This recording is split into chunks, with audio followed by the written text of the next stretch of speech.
nawala yung mga kaibigan, nawala yung pera, wala ka na ibang malapitan, si Lord na lang. Ito lang yung baso ko eh. Ito lang yung kaya kong saluhin na blessings. Eh, ang daming blessings sa mundo eh. Pag ikaw nag-grow as a person, mag-grow din yung income mo. Yes, magandang araw sa inyo guys, and we are super excited right now mainly because mag-picture taking tayo. Meron tayong malupit na event soon. Malalaman niyo yan mamaya. Pero pag-usapan muna natin, ano ba ang importance ng pag-attend ng seminars? Ano ang importance ng coaching? Ano ang importance ng may mentor ka? Pag-usapan natin yan today. See you later.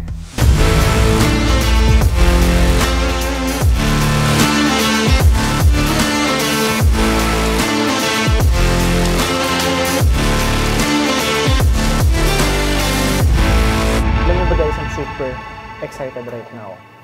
Kasi makakasama natin sa event. So kanina ko pa sinasabi sa inyo yung event, mamaya ako i-discuss sa inyo.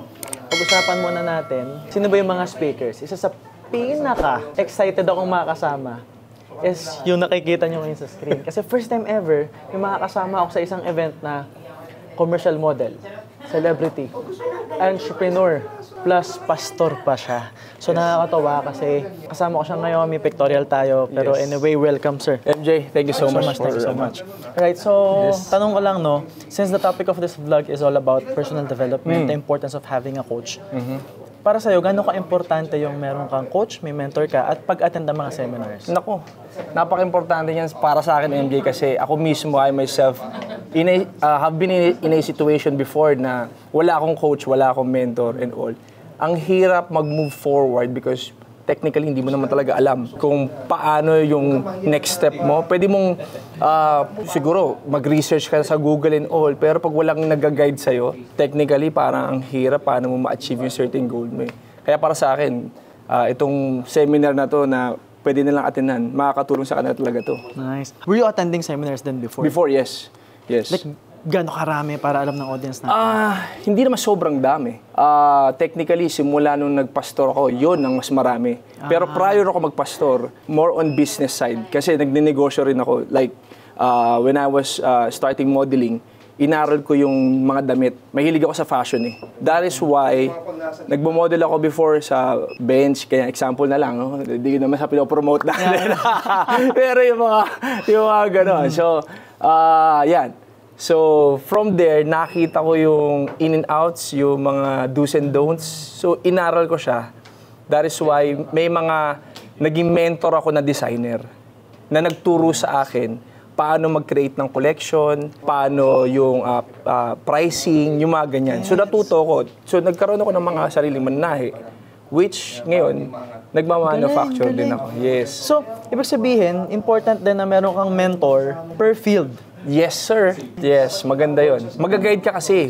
Ang kagandahan doon, may iwasan mo na yung mga don'ts at yung mga do's. Exactly. Magawa mo na. Exactly, kasi di ba ang daming books, yes, ang daming sir. content creators, ang daming mga information online na libre. Yep. Kaya lang hindi ka sure alin din yung tama. Yun. Alin din doon yung mag-work sa'yo. Yes, because not all effective sa'yo. Maaaring nag-work sa'yo, maaaring sa akin di mag-work yun. So, kailangan din, ando dun din discovering along the journey. So what inspired you to become a pastor? Brother, sobrang magandang tanong yan. I love that. Bro, messed up kasi ako dati. So, as in, sira ulo ko. That is why we can always make mistakes in this journey. Kahit naman kumita tayo ng maraming pera, di ba? Kahit naman magkaroon ka ng pangalan or in a certain field, mag-succeed ka. At the end of the day, you can always fail. And from that failure, doon ako natagpuan ni God. Because dumating ako sa point na wala yung mga kaibigan, na wala yung pera, wala ka na ibang malapitan, si Lord na lang. Alam mo yun, parang lahat, mag-isa ka na lang, dead end. Wala ka nang lalapitan, si Lord na lang. And from there, si Lord, talagang nung natagpuan niya ako, ni-redeem niya ako. And from there, nilakara ko, sabi ko, hanggang kailan na lang ako mabubuhay, Lord, sa iyo na to. I'll make the best out of it. Wow.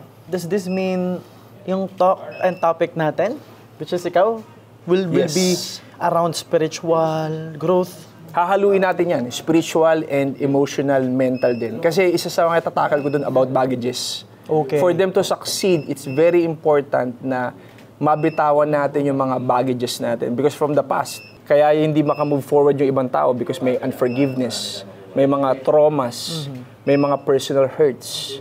So, at the end of the day, kahit gusto mo, attend ng seminar, but gano'n, hindi pa rin nagbabago yung buhay ko. Yeah, But exactly. hindi pa rin ako makasucceed. But sa kanya, nag-work to, sa akin, hindi. Nagkakaroon ka ng comparison. Minsan di natin napapansin. Meron ka palang dalahin na hindi mo binibitawan. Di ba? Na you keep on holding on because you think okay sa journey na yon. Di ba? Kunyari, unforgiveness. Di mo patawad nanay mo. Gusto mo maging successful, pero nanay mo, di mo patawad sa nagawa niya sa'yo. Tatay mo, naiwan ka nung bata ka. Fatherless ka. Di ba? Gusto mo mag-move forward, pero hindi mo mabitawan yung forgiveness na yun sa kanya. Hindi mo maibigay sa kanya forgiveness. Di ba? Kasi ginagawa ko to dahil hindi ko gagayahin tatay ko. Doon pa lang, motivation, mali. Of course, minsan, pwede ka maging successful, but at the end of the day, you will find yourself empty. May patterns pa rin. May patterns pa rin. Pwede mong gayahin yung nagawa sa totoo lang ng past mo. So, pwede mo madali yun sa present. So, kumbaga mali yung pinanggagalingan. Yes. So, yun yung nag-hold back to do more. Yep. Ang galing. So, yan din yung mga bagay na pag-uusapan natin sa talk. So, Lagi Jess, guys. Attend kayo. See you soon. Galing, ang galing. praise Galing, God, my brother. Galing.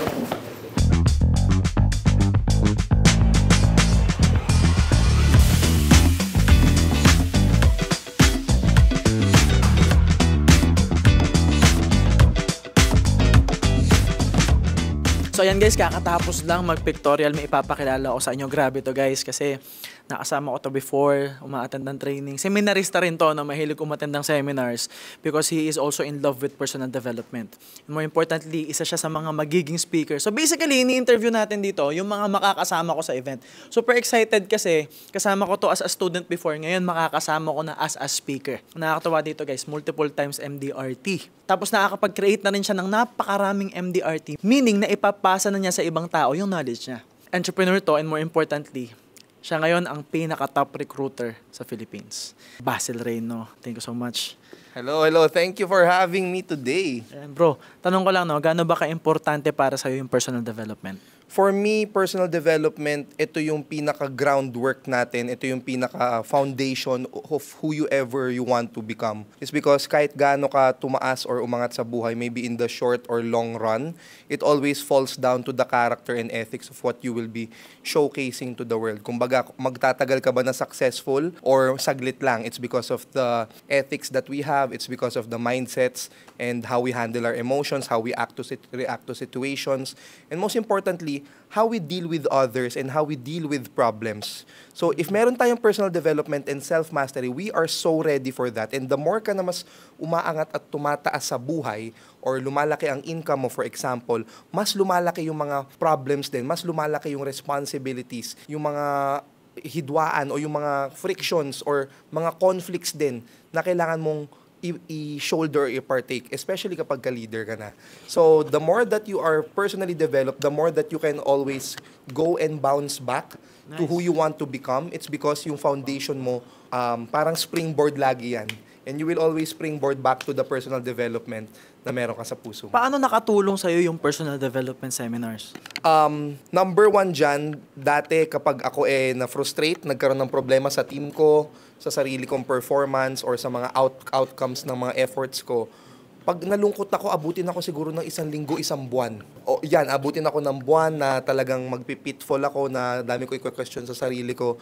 But with the right personal development, you already have foresight of what's happening. And meron ka na kagad awareness dun sa nangyayari sa'yo. Paano mo to aayusin na in a snap, kaya mo pa ikwento how you plan to bounce back from this, from the peers who love you, take care of you, and also wants to develop themselves personally. So basically, maliban sa income, malaki rin yung effect niya sa mga tao sa paligid mo. Yes. But let's put a number. So before na hindi ka pa umaattend ng seminars, before you focused on personal development, nasa magkano yung income, just figures, and then after attending, kailangan maintindihan rin ng audience natin na syempre kailangan natin mag-invest sa sarili natin. So let's put a number. Sige. Before ako mag-personal development, I was just a part-timer na just getting by. Alam mo yun, yung para lang may masubmit. Sakto lang. Sakto lang, ganito.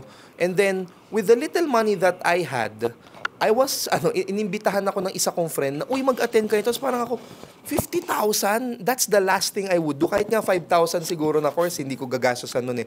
Pero talaga nakumbinsi niya ako in a way, pati yung mentor doon, nakumbinsi ako in a way na, sige, pumayag na lang ako. And dun sa 3 days na yun, nag-expand yung aking nakikita ko. Nag-expand yung container ko as a person na dati, marami naman blessing eh. Malakas naman yung team na mga nare-recruit kong tao eh. Pero yung container ko, ito pa lang. Kaya ang kaya kong saluhing blessing, hanggang dito lang sa basong to. Ito lang yung baso ko eh. Ito lang yung kaya kong saluhin na blessings. Ang daming blessings sa mundo eh.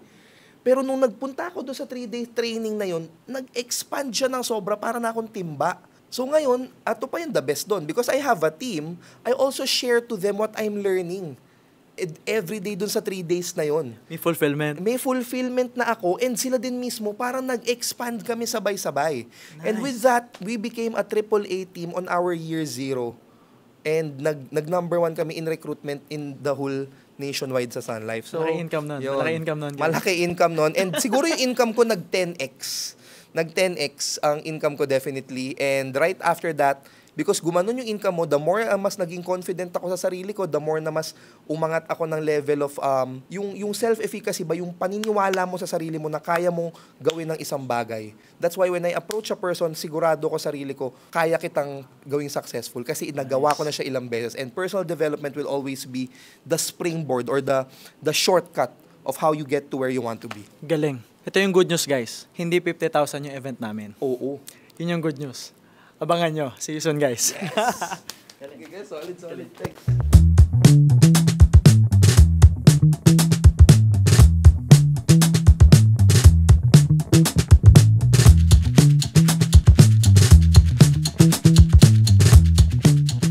So ngayon, guys, papakilala ko naman sa inyo. Siyempre, isa sa speaker na makakasama natin. Pero ito talaga yung pasimuno. Ito yung nag-chat sa akin bigla at nag-invite sa akin. Kasi normally, hindi ako basta-basta na-invite, no? Hindi tayo basta-basta sumasama. And siguro na-intimidate yung ibang mag-invite din sa mga ganitong event. Pero natuwa ako sa vision, natuwa ako sa mission. And nakatawa dito, guys. Ito dati sa insurance. Grabe. Sobrang dami na rin napatunayan. Multiple times, nagtayo ng 3 branch. Tapos ngayon, entrepreneur na focused on personal development. Yeah. And that is why we will talk about personal development right now. Please welcome again, Brian Borge. Yeah. So bro, thank you so much for inviting me. So tanong ko lang para alam ng audience, bakit mo ba ito naisip? Bakit bigla mo akong chinat? Yeah.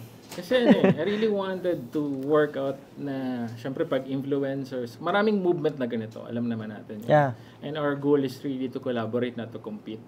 And our goal is really to help more people. Yun naman yung heart's cry natin, to add value, help people about their personal transformation. Pero ang pinaka-recipe ko, why I'm tapping celebrities and content creators or successful CEOs like us. Because tayo yung malaking voice, influencers, celebrities, walang masyadong nagtatap mostly sa part na ganun eh. About personal transformation, leadership. Pero if you will rally inner healing, ang problema ngayon ng mga Pilipino is yung resilience nila. We're going to teach them about strengthening their core in terms of emotional being, mostly in soul being. Kasi yun yung nakakalimutan din natin. 'Di ba? Na syempre si Lord yung yung ultimate source of everything. He's limitless. That's why lahat ng business ko pangalan Be Limitless eh. And this is Be Limitless Academy because we are a limitless being. Now, we need to be transformed not just from the outside appearance, not just about our discipline sa emotional, sa mental, but more on also the soulful being na nakakalimutan. Why is it na ang kinuha mo, ang mga speakers dito is iba't ibang field? Napansin ko, no? Ako, I focus on personal development talaga, leadership. Tapos may mga ganun din. Tapos meron din tayong mga artista, celebrity na kasama. Why is it na, bakit kami yung napili mo? Oh. Kasi I wanted na parang diversified yung na marami tayong market na matap. Not because of money, but more on marami tayong matap na mga communities or people na kung saan matutulungan natin sila towards their transformation. Balita ko rin, piling-pili din yung mga speakers natin. Malalupit talaga yung speakers. Tama? Yeah, bangis. Malalupit to yung speakers, guys. Abangan natin kung sino pang mga speakers.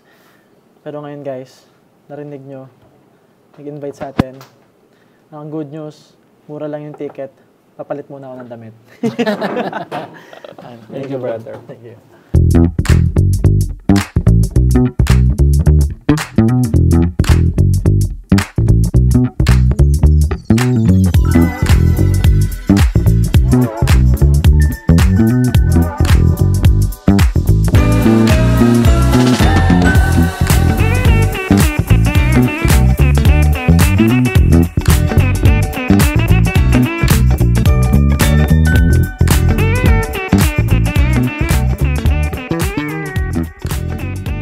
guys, I'm super excited right now kasi nga for the whole 2023 wala tayong event. Normally naiimbitahan ako ng mga companies to speak for their companies, to focus on their objective, pero wala tayong paid seminar for the whole year. Pero ang kagandahan dito guys, sa 2024, pwede mong simulan yung taon mo ng tama. And it's very important guys that you gain awareness. Ngayon ako, discuss ko muna sa inyo kasi ang topic natin ngayon is all about personal development, tama? Gaano siya kahalaga? Sabi nga ni Jim Rohn, di ba? Income does not far exceed personal development. If this is you right now, at ito yung income mo, kung biglang tataas yung income mo, pero hindi ka mag-grow as a person, babagsak din yung income mo. Halimbawa na lang, lumaki yung organization mo, dumami yung taong hinahandle mo. Naging manager ka, na-promote ka, naka-recruit ka ng madami if you are in insurance, or naka-recruit ka ng madami if you are in network marketing. Sabihin na lang natin, biglang dumami yung organization mo, dumami yung tao mo, pero kung ikaw hindi nag-grow as a person, hindi mo ma-handle yung growth, babagsak din yan. Let's just say, bigla ka naging successful. Kung hindi ka mag-grow as a person, babagsak din yan. Kaya ang dami nating nakikita na mayaman pero hindi masaya.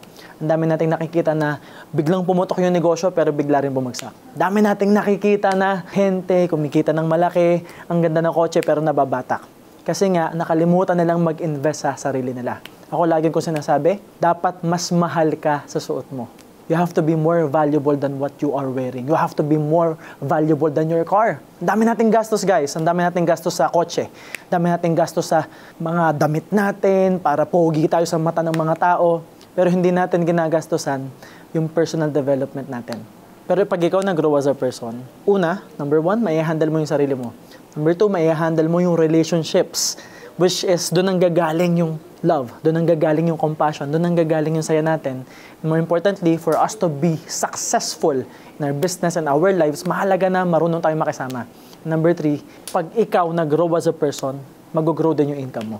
Ang kagandahan nito guys, hindi mahal yung seminar. Napakamura lang niya para sa value na makukuha nyo. Because alam nyo naman guys, na ako kakagaling ko lang sa Australia, umattend tayo kay Tony Robbins, and enrolled tayo ngayon sa Mastery University ni Tony Robbins. So I will be bringing all the knowledge from Tony Robbins here in the Philippines para lang sa inyo. Ang kagandahan dito guys, narinig nyo kanina, napakarami ng speakers. Unfortunately, hindi namin kasama ngayon yung ibang speakers. Pero ang good news, since hindi namin sila kasama, magkakaroon pa tayo ng isa pang vlog para sa event na to. And I just want to let you know guys, na meron tayong event this coming 2024. Abangan nyo yan guys, ilalagay natin yan sa descriptions ng mga videos natin, sa mga comment section natin. So I strongly recommend that you subscribe right now, click the notification button para alam nyo pag may susunod tayong upload. Abangan nyo rin yung uploads natin sa TikTok, Facebook, Instagram, and more importantly, follow nyo rin kami sa Spotify because we are here dedicated to create massive value for you guys. So this is the end of vlog, and always remember that everything good starts with a yes. And yes, my name is Sanjay Lopez and see you soon.